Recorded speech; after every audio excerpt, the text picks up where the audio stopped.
when we take a look at modernity, what we see is a revival of ancient gods. So in Rome, for example, there was the goddess Libertas.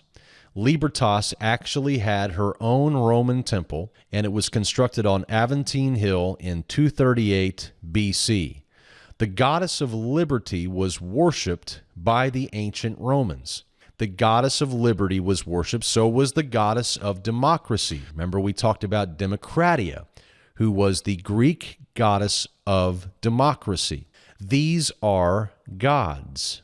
Today we have the same thing. Nothing has changed. Everything continues on the same trajectory, except for the fact that we had a brief respite during this time of Christian monarchy, perhaps out of God's mercy, to slow down the train. But things are now accelerating again, because now we have America, we have the West, that is all rooted. Listen to me, friends. The West, the modern Western ideals of democracy and liberty, these are not rooted in the Bible. These are rooted in ancient Greco-Roman philosophies. These are rooted in goddess worship. These are rooted in pagan ideals. So the idea of liberty, freedom for the slaves, so to speak, this was a goddess that was worshipped in Rome. Now this goddess Libertas is not Jesus.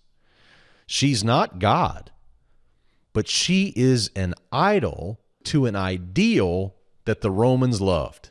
They loved the idea of having their own liberty. Forget God. They don't need God for this.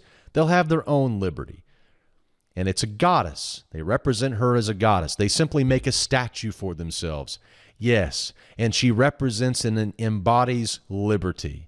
So now they have liberty. Now they can have liberty without having to go up to the Great Spirit in the sky and to deal with him or have to repent of any sins, forget any of that. We just simply have an idol that we can, offer our child to or offer food to or pray to, and she'll bring us liberty, and she'll provide liberty. So the Statue of Liberty in New York is a modern homage to the ancient goddess Libertas. It is the same exact thing. We see, by the way, this concept all over the place as we see the revolutions brewing in the 1700s.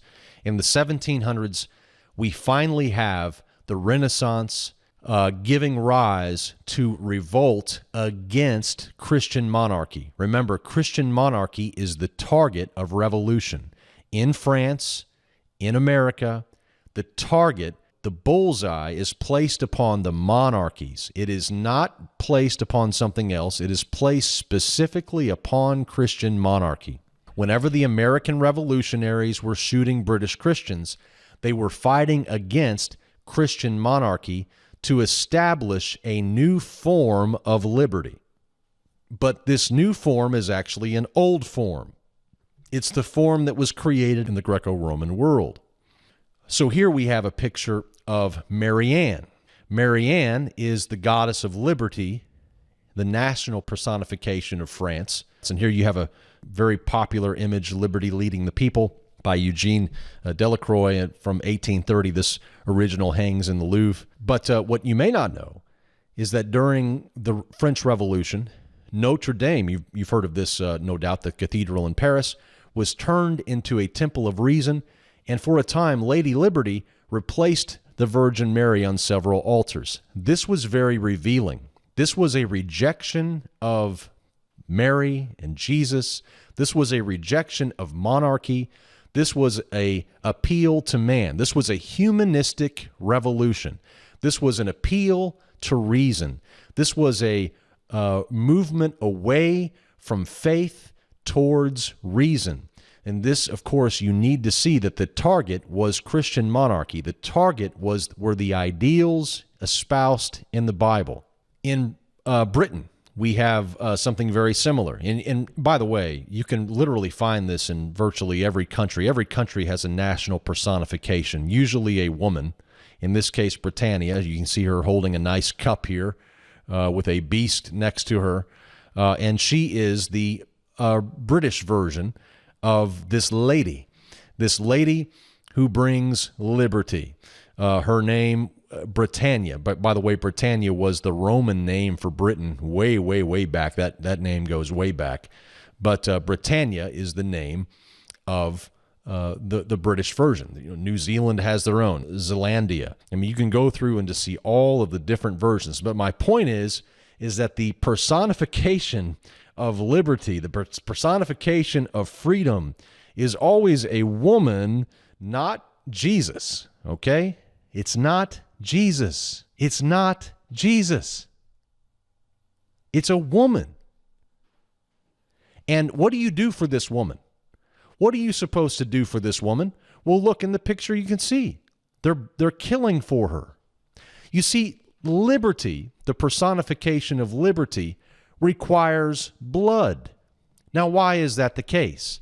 Because, friends, liberty is a god. And gods require blood.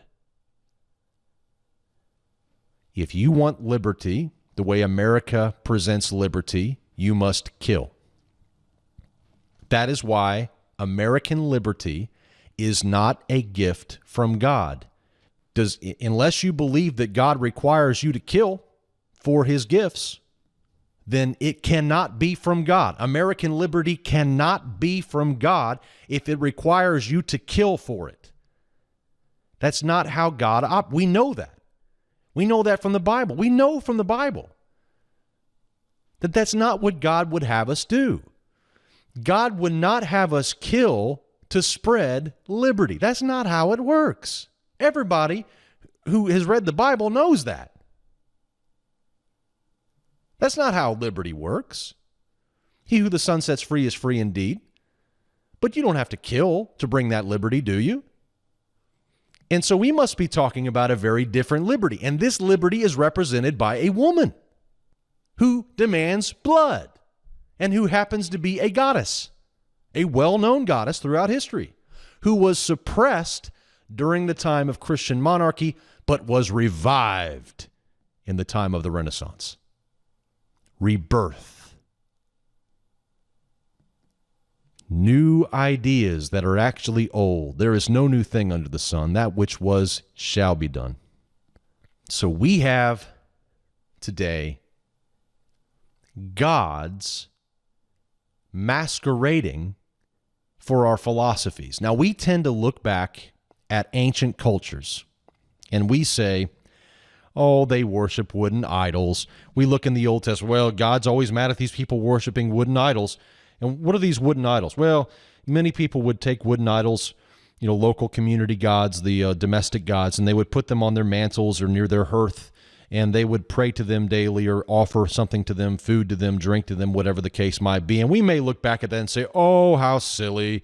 Oh, how silly. We would never do that. We don't have any gods today. Those old people had gods. Those ancient people had gods. We don't. We don't have any gods. Are you joking me? You think the Bible is completely irrelevant if that's the truth. Men do not change. Men still worship gods. They still have gods. You shall make no image of anything in heaven, anything below heaven, anything on the earth. Second commandment. And we say, well, let's put the 10 commandments up on the wall. You shall have no other gods before me, the very first one. But that's not true because we want to kill for everybody's right to worship any god they want to because of liberty, see?